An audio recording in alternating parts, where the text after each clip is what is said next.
जी चाचा जान की हाल चाल है? अल्हम्दुलिल्लाह। चाचा की ना अपना? हाजी मोहम्मद अकरम चीमा। हाजी मोहम्मद अकरम चीमा। हाजी साहब किन्ने अरसे तो मज्जां दा काम कर रहे हो? तकरीबन 65-66 साल हो गए मेरी उम्र, माशा 35-40 साल तो हो ही गए। माशाअल्लाह। ਬਾਰਿਸ਼ ਸਫੈਦ ਬਾਲ ਹੋ ਗਏ ਤੇ ਅਸੀਂ ਜਾਣਨਾ ਚਾਹਾਂਗੇ ਕਿ ਤੁਸੀਂ ਇਹ 65 ਸਾਲਾਂ 'ਚ ਮੱਝਾਂ ਦੇ ਬਾਰੇ 'ਚ ਕੀ ਸਿੱਖਿਆ? ਕੋਈ ਖਾਸ ਚੀਜ਼ਾਂ ਦੱਸੋ ਕਿ ਮੱਝਾਂ ਦਾ ਕੰਮ ਕਰਨ ਵਾਲਾ ਤੁਹਾਡੀ ਗੱਲਾਂ ਤੋਂ ਫਾਇਦਾ ਉਠਾ ਸਕੇ। मझा तो जिन्हें मझा रखिया ने है तो कम तो चंगा है, सोना है, दुध मिलता है, अगर बेचते हो तो पैसे भी मिलते हैं। नस्ल दियां मझां होण फायदा ही फायदा है। अच्छा, बड़ा फायदा है। नस्ल ਦੀਆਂ ਮੱਝਾਂ ਲਿਆ ਕੇ ਉਹਨਾਂ ਦੀ ਸਾਂਭ ਕਿੰਜ ਕਰੀਏ ਤੇ ਉਹਨਾਂ ਕੋਲੋਂ ਅੱਛਾ ਨਤੀਜਾ ਮਿਲੇ। अच्छा वंडा पाओ, अच्छा अच्छे पट्ठे पाओ। अच्छा, मैं फिर कमाद भी बीजे इन्होंने वास्ते स्पैशल ਉਹ ਚੰਗਾ ਹੁੰਦਾ ਹੈ? माले ਕੀ ਫਾਇਦਾ ਦਿੰਦਾ ਹੈ? पट्ठे डंगरां नूं मतलब एडे गुड़ की लोड़ ही नहीं रहिंदी, कमाद पाइए तो डंगर होर भी दुद्धों भी वधदियां ने। ਦੁੱਧੋਂ ਵਾਦੀਆਂ हाँ ਕਿੰਨਾ ਕੁ ਕਮਾਦ ਹੋਏ ਤੇ ਕੰਮ ਠੀਕ ਰਹਿੰਦਾ ਹੈ?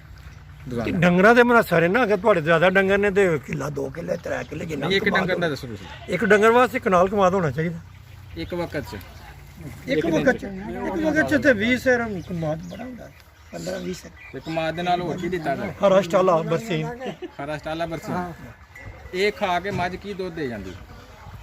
नस्ली मझ होवे ते 15 ਤੋਂ 20 किलो चंगी मझ ਜਿਹੜੀ ਜਾਂਦੀ। आम मझां 10-12 किलो ਭਾਈ ਸਾਹਿਬ 20 ਕਿਲੋ ਦੁੱਧ ਦੇਣ ਵਾਲੀਆਂ ਮੱਝਾਂ ਦੇਖੀਆਂ ਕਿੰਨੀਆਂ? रखियां, बड़ियां रखियां, खुद रखियां। ਅੱਛਾ, ਲੋਕ ਕਹਿੰਦੇ मैं ਨੇ पिछले साल ਝੂਠੀ ਆ। मझ वेची, ना बई झूठ नहीं। मैं खुद 18 किलो चोया, 1.5 लाख की मझ लैंदी ज़ियाउल्ला खारे कोलों ਅੱਛਾ बंबां वाले। ਅੱਛਾ, 18 किलो चोया गड्डी भी ना। 1.5 ਲੱਖ ਦੀ ਲਿਆਂਦੀ। 1.5 लाख लेंदी अज तो 4 साल पहला। ਕਿਹੜੀਆਂ ਮੱਝਾਂ 18 20 ਕਿਲੋ ਦੁੱਧ ਦਿੰਦੀਆਂ? इंडिया के बार्डर तो नीली दी मझां लियाओ, इधरों विहाड़ी वालों लियाओ, चीचावती वालों लियाओ। ਇੰਡੀਆ ਦਾ ਬਾਰਡਰ ਤੇ ਬੜਾ ਲੰਬਾ ਹੈ ਤੇ ਕਿਹੜੇ ਜ਼ਿਲ੍ਹੇ ਚੋਂ? खास कर है कोई अपना विहाड़ी साइड, ਬਿਹਾੜੀ ਸਾਈਡ ਤੋਂ। ਉਹ ਮੱਝਾਂ ਚੰਗੀਆਂ ਨੇ। लुडन तो। ਠੀਕ ਹੈ एक मैं लुडन की मझ लियांदी सी, बड़ी अच्छी मझ निकली। ਚਾਚਾ, ਮੱਝਾਂ ਨੂੰ ਰੋਜ਼ਾਨਾ ਕੀ ਦਿੰਦੇ ਰਹੀਏ ਤੇ ਮੱਝਾਂ ਠੀਕ ਰਹਿੰਦੀਆਂ ਨੇ? नहीं रोजाना तो नहीं देईदा, पट्ठे हफ्तावार। पट्ठे ही पाई देने हफ्तावार। यही एक मतलब इन्हों मसाला दिओ, ਅੱਛਾ, गंढे दिओ, अदरक दिओ, अपना तेल- हरियां मिर्चां दिओ। ਤੇਲ ਕਿਦੋਂ? तेल जिसले गर्मियां होंदियां उस वेले सरों दा तेल देईदा, ਅੱਛਾ। सर्दियां विच मिठा तेल देईदा तिलां दा। ਤੇ ਸੂਣ ਵਾਲੀ ਮੱਝ ਦੀ ਕੀ ਖਾਤਰਦਾਰੀ ਹੋਣੀ ਚਾਹੀਦੀ? सूण वाली मझ नूं तकरीबन 2 महीने 1.5 महीना पहला वंडा छंडा पाओ, खल पाओ। ਕਿਹੜਾ ਵੰਡਾ ਹੋਣਾ ਚਾਹੀਦਾ? खल खल लियाओ, ਥੋੜੀ ਖਲ। कौड़ी खल भी अच्छी है, वो गर्मियां च पैंदी है ना कौड़ी खल दे। ਅੱਛਾ, सर्दियां च पानी है तो खल पाओ, कणक अपना दलिया कराओ, ਠੀਕ ਹੈ। कणक का वंडा पाओ। हाँ वैसे चौकर भी पाईदा, लेकिन चौकर का कोई एडा खास फायदा नहीं। ਸੂਣ ਤੋਂ ਬਾਅਦ डंगर ਕੀ ਹੁੰਦਾ? खांदे सूण तो बाद भी ਕੀ ਪਾਣਾ ਚਾਹੀਦਾ? 10 दिन के बाद वंडा शुरू करो, जेड़ा मर्जी दे। ਪਹਿਲੇ 10 ਦਿਨ ਹੁਣ ਤੇ बड़े बड़े वंडे आ गए ने कि भी 90 पाओ, ये पाओ, वो तो पाओ। ठीक ने तुझे रसमाए जे कदी? दुध तो उन्होंने बड़ा वादा है। अच्छा, नुकसान की होता है? नुकसान है कि मझां ज़्यादा गर्म रहिंदियां ने, उन्होंने पानी बहुत ज़्यादा डाना पैंदा। दिहाड़ी 'ਚ 4-4 वारी 5-5 वारी पानी दो तां बचदियां ने। मझां गब्बन घट हुंदियां ने उस वंडे ਜਿਹੜਾ नाल। ਕਹਿ ਰਹੇ ਨੇ ਕਿ ਘੱਟ ਲੇਟ ਗੱਬਨ ਹੁੰਦੀਆਂ। होई ना ਉਹਦਾ ਇਹ ਹੈ ਨਾ, ਗਰਮ ਜ਼ਿਆਦਾ ਹੁੰਦਾ ਨਾ ਵੰਡਾ।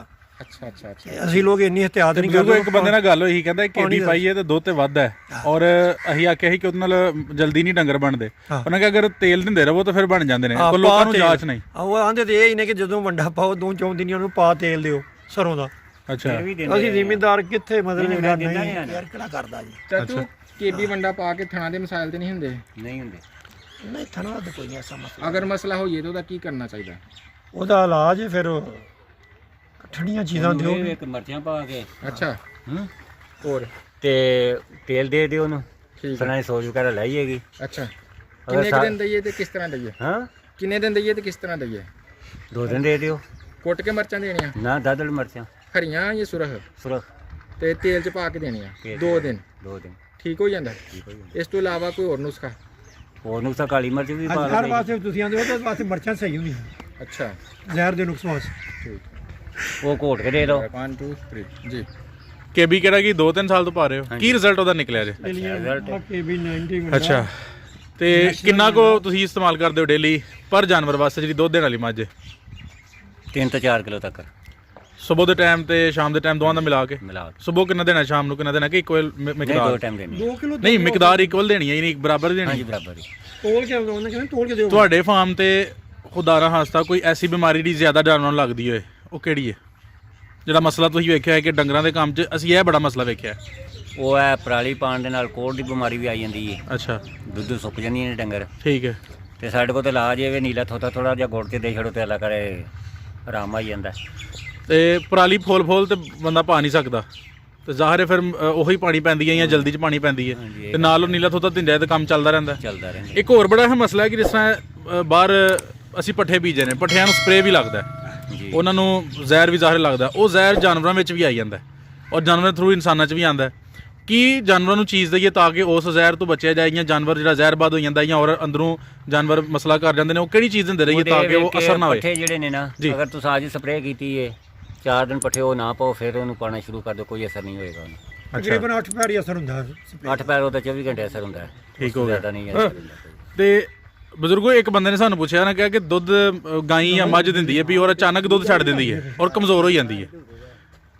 ਕਮਜ਼ੋਰ ਵੀ ਦੁੱਧ ਵੀ ਛੱਡ ਦਿੰਦੀ ਹੈ, ਕਮਜ਼ੋਰ ਵੀ ਜਾਂਦੀ ਹੈ, ਫਿਰ ਉਹਨੂੰ ਉਹ ਪਾਉਂਦੇ ਨੇ ਉਹ ਸਟਾਮਿਕ ਪਾਊਡਰ ਪਾਉਂਦੇ ਨਾਲ ਫਿਰ ਠੀਕ ਹੋ ਜਾਂਦੀ ਹੈ, ਫਿਰ ਉਹਨੂੰ ਛੱਡੀਏ ਫਿਰ ਕਮਜ਼ੋਰ ਹੋ ਜਾਂਦੀ ਹੈ। ਕੀ ਵਜ੍ਹਾ? ਅਸੀਂ ਤੇ ਪਾਊਡਰ ਨਹੀਂ ਪਾਉਂਦੇ, ਅਸੀਂ ਤੇ ਤੇਲ ਹੀ ਦੇ ਲੈਂ, ਜਦੋਂ ਕੱਢਦੀਆਂ ਨੇ ਤੇਲ ਦੇਣੇ ਆ ਤੇ ਠੀਕ ਹੋ ਜਾਂਦੀਆਂ ਨੇ। ਨਹੀਂ, ਅਗਰ ਇਸ ਤਰ੍ਹਾਂ ਦਾ ਕੋਈ ਡੰਗਰ ਹੋ ਜਾਂਦਾ ਜਿਹੜਾ ਦੁੱਧ ਦਿੰਦੇ ਆ ਇੱਕਦਮ ਲਿੱਸਾ ਹੋ ਜਾਂਦਾ, ਮਾੜਾ ਬਹੁਤਾ ਹੀ ਮਾੜਾ ਹੋ ਜਾਂਦਾ ਮਾੜਾ ਦੁੱਧ ਦੇਣ ਵਾਲਾ ਡੰਗਰ ਜਿਹੜਾ ਹੁੰਦਾ ਹੈ, ਲੇਕਿਨ ਇੱਕ ਬਹੁਤਾ ਹੀ ਮਾੜਾ ਹੋਈਏ ਔਰ ਦੁੱਧ ਵੀ ਘਟਾਈਏ, ਉਹਦੇ ਵਿੱਚ ਉਹਦੀ ਵੰਡਾ ਜਿਹੜਾ ਉਹਨੂੰ ਘੱਟ ਪਾਉਂਦੇ ਨੇ ਉਹਦੀ ਮਕਦਾਰ ਨਾਲੋਂ, ਜਿਸ ਦੀ ਵਜ੍ਹਾ ਨਾਲ ਡੰਗਰ ਮਾੜਾ ਹੁੰਦਾ।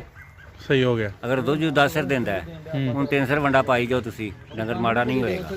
ਸਹੀ ਹੋ ਅਗਰ ਗਿਆ। ਜੇ ਤੁਸੀਂ 1.5 ਕਿਲੋ ਹੀ ਪਾਣਾ ਹੈ ਅੱਛਾ, ਤੇ ਡੰਗਰ ਜ਼ਾਹਰ ਹੱਡੀਆਂ ਦੀ ਖੁਰਨੀਆਂ ਹੀ ਖੁਰਨੀਆਂ ਨੇ। ਸਹੀ ਹੋ ਗਿਆ। ਮਾਸ਼ਾਅੱਲਾ, ਤੁਹਾਡੇ ਕੋਲ ਇਸ ਟਾਈਮ ਕਿੰਨੇ ਜਾਨਵਰ ਨੇ ਟੋਟਲ, ਛੋਟੇ ਵੱਡੇ, ਗਾਈਆਂ ਮੱਝਾਂ ਸਾਰੇ ਪਾ ਕੇ? ਮੇਰੇ ਕੋਲ 8 ਨੇ। 8 ਨੇ। ਸਾਰੇ ਡੰਗਰ ਵਿੱਚ ਪਾ ਕੇ ਤੁਸੀਂ ਕਿਹਾ, ਛੋਟੇ ਵੀ ਤੇ ਵੱਡੇ ਵੀ। ਇਹਨਾਂ 'ਚ ਦੁੱਧ ਦੇਣ ਵਾਲੇ ਕਿੰਨੇ ਜੇ? ਤਕਰੀਬਨ 7 ਦੁੱਧ ਦੇਣ ਵਾਲੇ ਨੇ। 6 ਜਿਹੜੇ ਨੇ। ਤੇ ਕਿੰਨਾ ਤੁਹਾਡਾ ਦੁੱਧ ਹੋ ਜਾਂਦਾ ਡੇਲੀ ਦਾ, ਸਵੇਰ ਤੇ ਸ਼ਾਮ ਦਾ ਤੁਸੀਂ ਮਿਲਾਈਏ ਤੇ ਗਾਵਾਂ ਮੱਝਾਂ ਦਾ? ਹੁਣ ਤੇ ਦੁੱਧ ਹੋ ਜਾਂਦਾ ਕੋਈ 25 ਤੋਂ 30 ਸਿਰ। ਤੇ ਦੁੱਧ ਕਿਉਂ ਨਾ ਥੋੜਾ, ਕੋਈ ਡੰਗਰ ਖੰਘ ਨੇ? ਜੋ ਹੋਏ ਨੇ।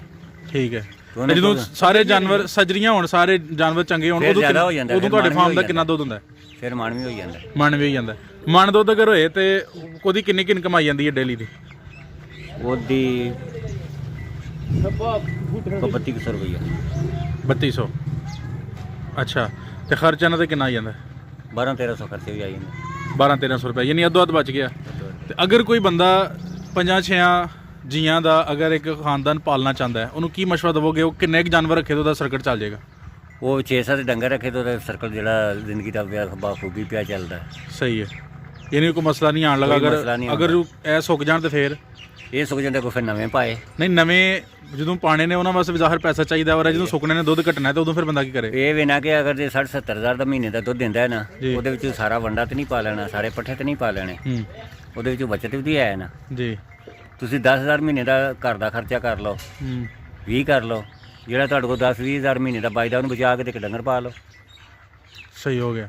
ਆਖਰ ਤੇ ਸਿਰਫ ਸਾਨੂੰ ਇਹ ਦੱਸਿਓ ਕਿ ਅਗਰ ਕੋਈ ਅੱਜ ਨਵਾਂ ਬੰਦਾ ਕੰਮ ਕਰਨਾ ਚਾਹੁੰਦਾ, ਕੋਈ ਵੀ ਬੰਦਾ, ਇੱਕ ਉਹਨੂੰ ਨਹੀਂ ਜਾਚ ਇਸ ਕੰਮ ਦੀ ਔਰ ਉਹ ਕੰਮ ਕਰਨਾ ਚਾਹੁੰਦਾ ਹੈ, ਸਿੱਖ ਕੇ ਕਰ ਲਿਆ ਜਾਂ ਪੁੱਛ ਕੇ ਕਰ ਲਿਆ, ਜਿਸਨਾ ਵੀ, ਤੇ ਉਹ ਕਿਸੇ ਫਾਰਮਰ ਨਾਲ ਜਾਂ ਕਿਸੇ ਗੁਆਂਢੀ ਨਾਲ ਜੀ ਰਾਬਤਾ ਕਰਕੇ ਜਾਂ ਕਿਸੇ ਵਪਾਰੀ ਨਾਲ ਕਰਕੇ ਤੇ ਉਹ ਆਪਣਾ ਕੰਮ ਸ਼ੁਰੂ ਕਰ। ਉਹਨੂੰ ਇਹ ਕੰਮ ਕਰਨਾ ਚਾਹੀਦਾ ਕਿ ਨਹੀਂ? ਕਿਉਂਕਿ ਜਿਹੜੇ ਕਰਦੇ ਨੇ ਵੀ ਉਹਦਾ ਕੰਮ ਚੱਲਦਾ ਪਿਆ, ਨਵੇਂ ਬੰਦੇ ਨੂੰ ਇਹਦੇ ਵਿੱਚ ਕੀ ਉਹਦਾ ਸਕੋਪ ਹੈ, ਉਹਦਾ ਕੰਮ ਚੱਲ ਜਾਏਗਾ ਕਿ ਨਹੀਂ? ਜ਼ਰੂਰ ਚੱਲੇਗਾ, ਚੱਲੇਗਾ ਕਿਉਂ ਨਾ। ਜ਼ਬਰਦਸਤ। ਬਹੁਤ ਸ਼ੁਕਰੀਆ ਜੀ ਚਾਚੂ ਜੀ, ਬੜੀ ਮਿਹਰਬਾਨੀ, ਜਜ਼ਾਕ ਅੱਲਾ।